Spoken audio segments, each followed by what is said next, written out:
How you guys out there doing in YouTube land? So this video is about a common topic that I keep seeing reemerge that Zillennials or Generation Z keeps complaining about, and I think it's worth your while. So let me get the video out, and let me preface by saying that my credentials on speaking about this is basically just a person who paid a lot of attention in history class, not an economic expert, but you can relay what I'm saying to you to anybody in the know, and they'd be like, wow, that guy really put this in the common language, common sense. So please allow me to put into simple terms a little economic class for you guys to get red pilled by. So check out this video, okay?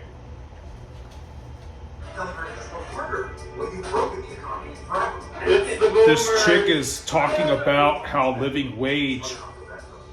I cannot stand how the news has been dogging Gen Z and calling them lazy for not wanting to work a 9 to 5 for the rest of their lives. Let me put it in perspective for everybody who's a little confused here, okay? I work 5 days out of the week, 40 hours a week, okay? I do not make enough to live on my own. I would not make enough to pay rent, water, electric, and eat. We have nothing. You can sit here and you can call Gen Z lazy all you want, but I've been working my tail end off just to barely make it by. And respectfully, I don't want to do that for the rest of my life. And that is what you created, not Gen Z. We're just here getting started. You've been doing it for the last 20 years. You tell me how it got ruined. We can sit here and we can call Gen Z lazy all you want, but you let the economy turn into what it did. And now it's Gen Z's fault because we don't want to work to fix your mistakes. Enough is enough! So there's a lot of validity to what this young lady's talking about, guys. And let me put into simple terms the pros and cons of the possible solutions and the gist of how it got like that she's talking about, okay? So check this out. She's blaming the boomers for letting the economy go to so much trash, right? There's a lot of validity to this. Check this out, guys.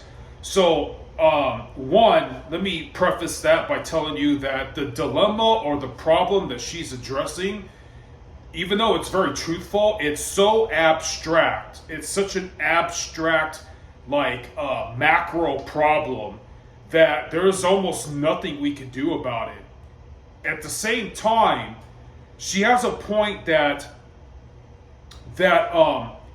the boomer generation, the literal boomer, not just like the Urban Dictionary term of boomer, the 60s and 70s and what have you, the hippie era, the era where people in college and the young people were really fighting the man, fighting the power, telling the government to stick it and being awry or questioning what they're told is truth, and all these basically traditional social dogmas, and they're questioning their times, their reality, what they're being told by the establishment. If the Vietnam War, was that corrupt? Was that really right? The civil rights movement. Okay, so for a generation that vested in political and social unrest, or what's that called? Like social justice and everything, right? For a generation that vested in it to let the economy go to so much trash like that, it's a very valid point. But we're gonna get to talk about the problem that happened. It's very taboo. And it's almost like you can't, it's very taboo to talk about it, that supposedly that there's, and I believe it, there's certain rich families in the world that control all the banks, that for some reason, throughout the 20th century, they've profited on scheming to fund wars, to instigate wars, and to create inflation, so that everybody and nations in general are very indebted to them. And there's certain taboo political figures of the old that have made extreme means to put an end to this, and they were destroyed. And I don't agree, if you catch my drift of who those were. I do not agree to the extremes and the prejudices that those people have operated by. But if you catch my drift, you understand, basically in layman's terms, the big bankers of the whole world greatly profit off of doing things that create inflation because everybody owes them, what's that called? Interest. It's what the Bible calls usury, okay? They're usurpers. And to blame the boomers for that to happen, I mean, yeah, I guess you could tell. There was no there was no such thing as the internet back then. So not a lot of people who were in the know could even spread the word.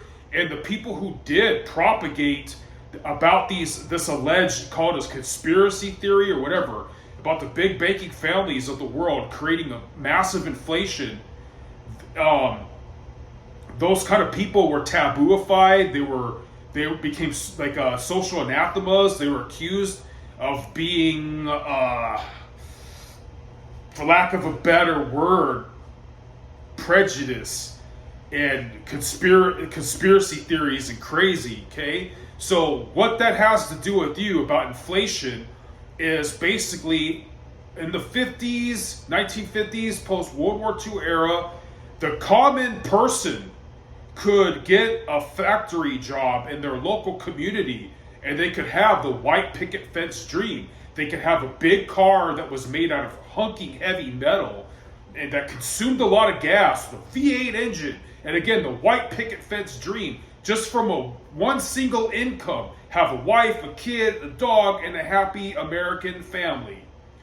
Little by little, minimum wage and the pay wages did not match up to the living cost of society, so that people had to have two incomes or work two jobs or be in lots of debt to credit and lots of debt to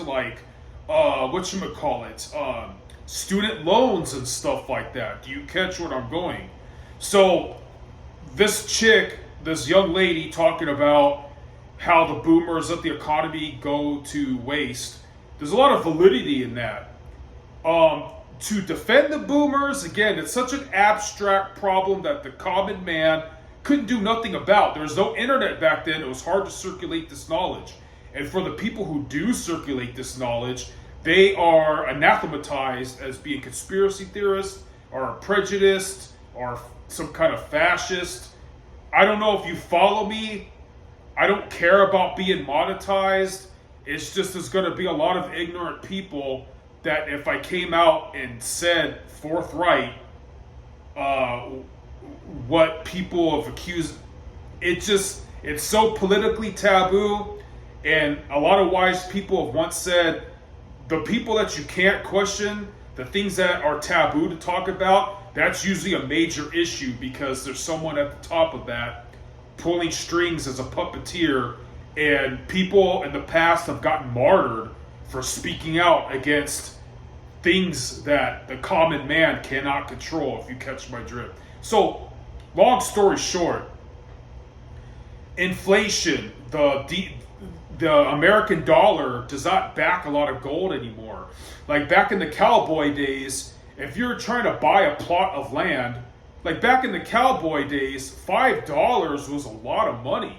Back in the cowboy days, don't quote me on it, but like $500 would buy you a prairie, a house, a cabin, land to build a cabin where you had to fight Native Americans once in a while, and you could grow produce and raise livestock and have a family with like 15 kids. And back in the 1950s, again, like I said, a lot of people got a job at the local factory and they had the white picket fence dream with just one income. And they had a big V8 engine car made out of heavy metal, like it was dense. It wasn't the tin cans that they make nowadays that could barely survive a car wreck. These were heavy duty cars. I had a 1976 Camaro and that thing felt like an army tank. So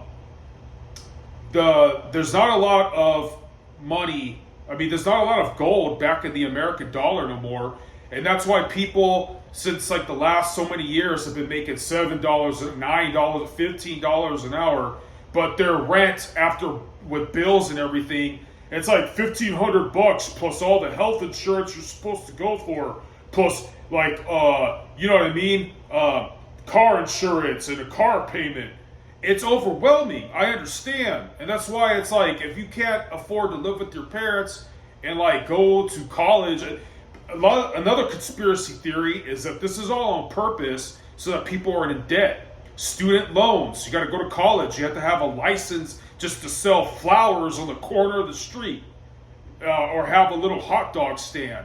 So like, do you get what I'm saying, guys? It's the conspiracy theory is that all this is socially engineered on purpose, and mass inflation and all that, so that everybody's working, everybody's productive. You have the wife and the husband or whatever. You have two incomes, people working like two jobs, and they're still in debt, and it forces you to be in debt to own anything. And it's just a cluster job. And where I was going with this is, every solution to this problem has pros and the other conspiracy theory is that this is socially engineered on purpose to force people into socialism or force people into communism. Okay? Now, I'm not going to say that's an anathema. I don't believe in communism because 200 years of history shows that all communist countries have had a lot of blood on their hands, and it gets really bad. Let me get into that, okay? So, every solution to this problem has had pros and cons. So, maybe you don't care about owning a gun. Maybe you don't care about owning property because you probably will never be able to afford it. Maybe you want free health care. Maybe you don't care about basically taboo sorts of First Amendment. Basically, you're not a kind of person to instigate trouble by speaking their mind. You kind of just go with the flow. So free speech, or like what people are nowadays calling hate speech or whatever, maybe this doesn't really matter to you. And maybe socialism and communism, with its promises of free education, free housing, free health care, and you don't care about owning a gun. You'll probably never own your own property. So communism sounds appealing. Let me give you the gist. Okay, like I said, every solution has a pro and con. Here's the con of that stuff. Whenever you make the government your daddy, whenever you want to be teacher's pet, for lack of a better word, and have the government take care of all your shit, let me liken it unto what people call toxic masculinity nowadays. Okay, I'm obviously a straight male, right? I'm kind of a boomer. Let me give you an analogy of how communism is. Back in the day, I would be like, I would know some woman, right? Or when I was younger, some girl, whatever you want, some female, right? That I was in cahoots with, or hooked up with, or had a relationship with, or either if it's temporary or not. So some of these girls would fall on hard times, right? And like, let's say they lost their job, or they didn't really have a place to stay, or they're like fighting with their mom, or their boyfriend left them, and they're kind of down in the dumps, right? They can't really, if they're over encumbered with debt, they can't figure it out, right? And I had a job, I had a place, right? Well, the toxic masculinity in me was licking my chops, because I'm like, oh, she needs me now. She doesn't have other options. Like, she can't afford a cell phone to talk to other dudes right now. So let me pay all her bills. She has to live under my roof. I'm not going to allow her to talk to other guys. I'm going to keep tabs on her. She's got to make me a sandwich just the way I want. Do you get the point? So, like, I was an opportunist when these chicks that I've broken up with, or that were playing hard to get, when they fell on hard times, I was there, and I was like big like Big Daddy government, like another word for the government from George Orwell. You can look that up, the book 1984, or the old term Big Brother, like government, like like Big Daddy government. When you have to depend on Big Daddy, and I'm paying all your shit, and you can't do any better. Well, I get to dictate all your rules. No, you can't go out. I'm gonna check your cell phone. You can't talk to other guys. You know what I'm saying? Just stay at home, make me a sandwich, and do whatever I tell you. That is what happened, and everybody knows that. Or everybody has said when Big Daddy government is making everything and in charge, it's all a half-assed job, because capitalism, when people are hungry to innovate or to work extra hours or to do a good job, to not get fired or to outshine the competitor or to keep down a job, they do a good job. Like, that's why a lot of people have invented stuff in the Western world, is because they invent something and cutting edge, that's more money, that's more good rapport, reputation, that's more fame, that's more prestige, that's a prettier wife, that's a bigger car, that's a bigger house. So it's been purported or renowned that communism breeds half-ass work, that the government's in charge, everybody gets free stuff, the janitor makes just as much money as the rocket scientist, the custodian makes just as much money as the brain surgeon. I mean, not always, there's nuances. Like, I'm sure General Zhukov of the Red Army made a lot more money than Joseph Stalin's custodian. And I hope you're following me. I hope that you understand what I'm saying, these old boomer terms in history. But, so communism is renowned for having a half-ass job. It means you're going to get half-ass education. That means you're going to get half-ass welfare. Health care. It means you're going to get you talk to any veteran, Army, Marines, whatever, Navy, Air Force, all that. They all complain about the half-ass health care they get from the VA. They all complain about how they lose benefits, or that they were promised so much like college fund or so much health care or so much some kind of pension or whatever from the military, and they get out of the military and they learn they have to fight tooth and nail to keep all their benefits. I remember when I was laid off from a welding job a long time ago, and I'm supposed to get what's that called? Social Security, unemployment checks, right? That was never on time. That was such a stressful time in my life.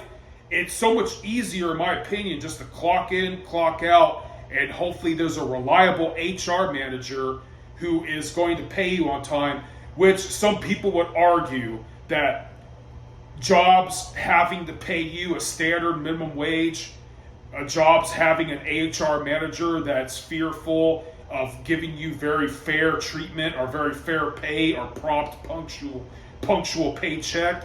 So people would argue that that is a product of some kind of socialism.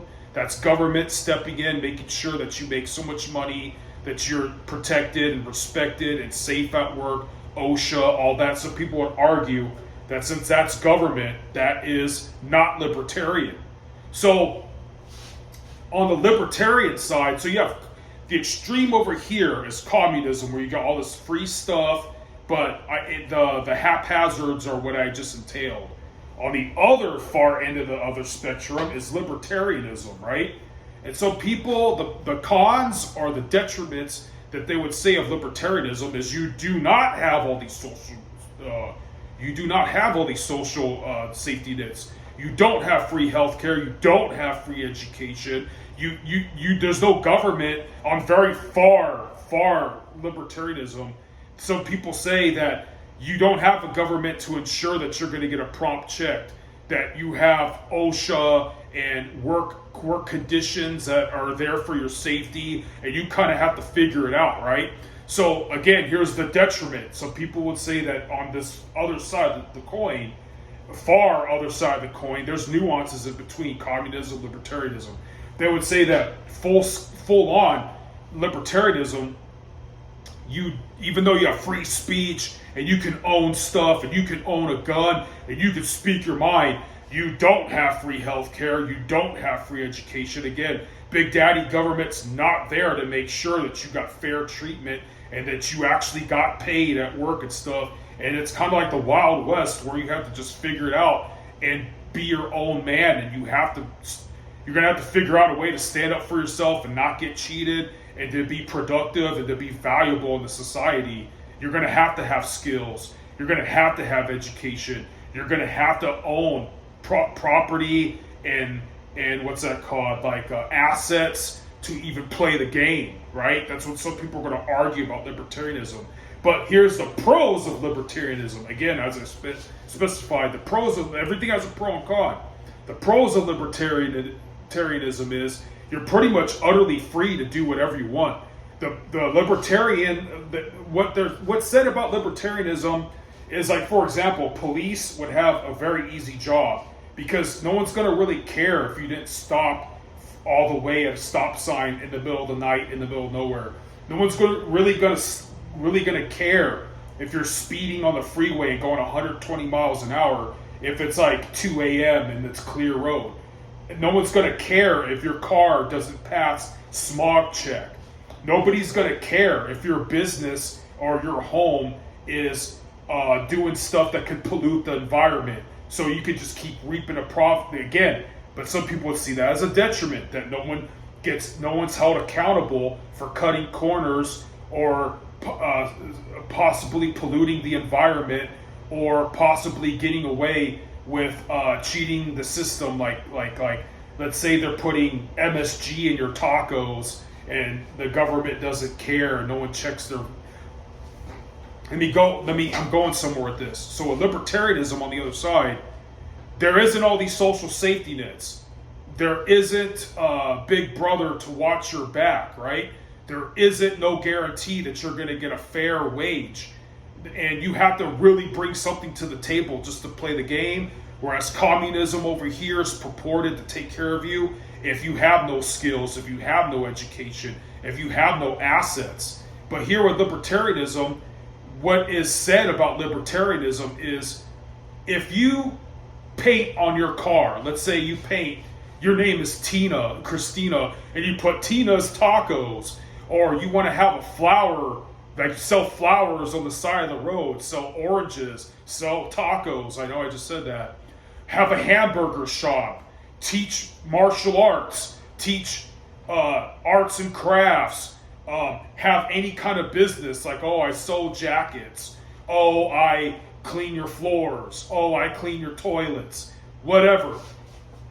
So if you just wanted that, if you had a vehicle and you just like with a crayon or a magic marker went, I am Tina's Tacos, cleaning service, call this number. So you can make your own business out of nowhere in libertarianism. And the government doesn't check you as long as no one's getting killed, as long as you're not like, again, this is all like arguable and hearsay, but like if your business isn't killing anybody, you could just start your own. There's no government to step in and go, oh, we want to cut. Oh, you owe us so much money on taxes. Oh, we're gonna search your business even though you did nothing wrong. And we're going to find something to tax or to say it's illegal of why, oh, you need a food handler's permit. Oh, you need a welding certification. Oh, you need a license to sell flowers on the side of the road. So under full-blown libertarianism, nobody's really going to care. The government's not, unless you're killing somebody, the government is not going to step in and tell you, what are you doing? And you can make your own business. So here's the pros and cons of it. Again, on communism's side, Big Brother takes care of you, but you're not free. It's on his terms. On libertarianism, you can be like the Wild West and you could gamble and you could try something crazy as long as it's not nefarious at making money. And there's very little taxes, there's very little rules, there's very little regulations. But if you fall on your face and you don't have assets or you don't have money to pay for like a doctor or a dentist or insurance, if you don't have a safety net of family to take you in, if your business fails and you become homeless, you're done. So libertarianism, the pro of it is, it's a lot of freedom, and you can gamble and you can do whatever you want, and if it makes money, it makes money. If it doesn't, it doesn't. Communism, some safety nets with a lot of control. Libertarianism, you have no safety nets. If it succeeds, it might be extremely successful. If you fail, you might have nowhere to go. So there's all these nuances in between, and there's no perfect system. But to go back to what this young lady was saying about how the living wage, she works really hard, and it's not enough for living wage. You can research this, you can look into it, you can see what you could do about it. But supposedly, there's about 7 families on this earth that run all the banks, that purposefully engineer that everybody to pay lots of taxes and for inflation to happen to the Western countries so that everybody owes them lots of interest. And that's why America is in trillions of dollars of debt. That's why the minimum wage has to go up increasingly every year or a couple years, because living costs is getting out of control, and gas is getting more expensive, and housing is getting more expensive, and products that you buy at the store and everything else it's inflation. It's freaking inflation. Do you understand what I mean, guys? So no matter what, there's going to be a pro and con to communism, libertarianism. There's nuances in between, and the all-encompassing abstract problem is the reasons why we're having inflation.